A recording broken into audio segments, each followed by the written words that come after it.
how to download Teamviewer in PC or laptop. So let's get started. First thing first, open a web browser and search for the Teamviewer website.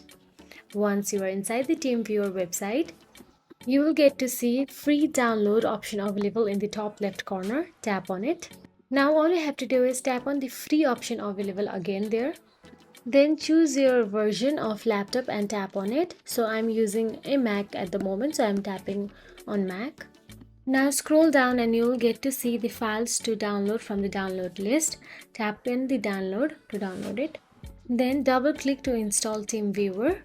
Then click continue and then continue to further process. Then tap on the continue again. Then tap on the install. Teamviewer will install, which should just take a few moments. Enter your user password if prompted. So now it is successfully installed.